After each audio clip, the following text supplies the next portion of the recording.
नमस्कार, बहुत स्वागत आपका। मैं हूं आपके साथ मनुरा सक्सेना। जस्टिस यशवंत वर्मा को लेकर कैशकांड से जुड़ा एक बड़ा अपडेट सामने आया है। सुप्रीम कोर्ट ने जस्टिस यशवंत वर्मा की याचिका को ठुकरा दिया है और एक बड़ा इससे झटका माना जा रहा है। इसके साथ ही जांच कमेटी के गठन और राष्ट्रपति को भेजी गई सिफारिशों को भी सुप्रीम कोर्ट ने सही ठहराया है।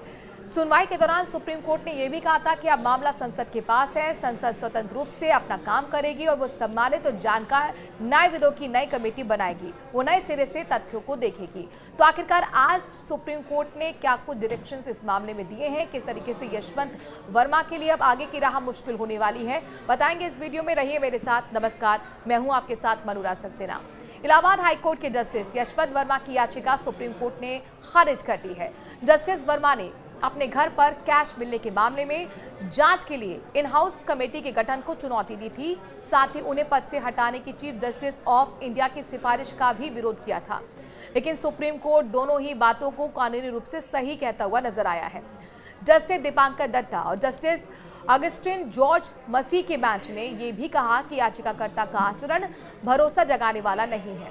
उन्होंने भले ही इन हाउस कमेटी का विरोध नहीं किया, कमेटी की जांच में शामिल भी हुए, लेकिन जब कमेटी की रिपोर्ट खिलाफ आ गई तब कमेटी को अवैध बताने लगे।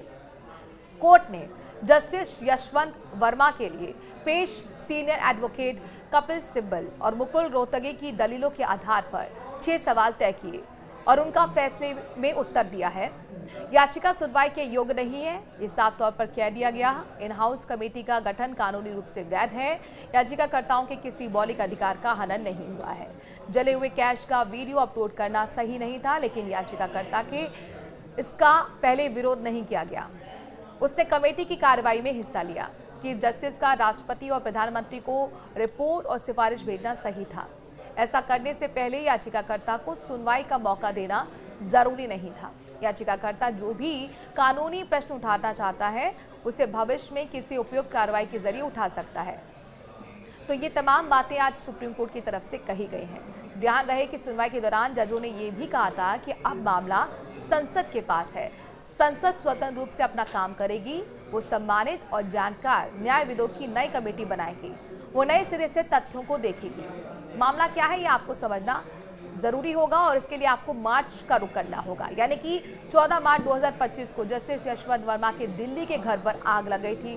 उस समय वो दिल्ली हाईकोर्ट के जज थे। आग बुझने के बाद पुलिस और दमकल कर्मियों को वहां पर बड़ी मात्रा में जला हुआ कैश दिखा। सुप्रीम कोर्ट के तत्कालीन चीफ जस्टिस संजीव खन्ना ने 22 मार्च को मामले की जांच के लिए 3 जजों की कमेटी बनाई। कमेटी ने 4 मई को सौंपी रिपोर्ट में जस्टिस वर्मा को दुराचरण का दोषी कहा और 8 मई को चीफ जस्टिस ने रिपोर्ट राष्ट्रपति और प्रधानमंत्री को भेजी और कार्रवाई की सिफारिश की गई। एफआईआर की मांग भी खारिज हो गई है। गुरुवार 7 अगस्त को दिए गए फैसले में सुप्रीम कोर्ट ने वकील मैथ्यूज की याचिका में भी खारिज कर दी थी। उनकी याचिका को खारिज किया था दरअसल, और मैथ्यूज ने जस्टिस यशवंत वर्मा के ऊपर एफआईआर दर्ज करने की मांग की थी। सुप्रीम कोर्ट ने इससे पहले भी 2 बार मैथ्यूज की इस तरह की याचिका को खारिज किया था। उन्होंने तीसरी बार याचिका दाखिल की थी।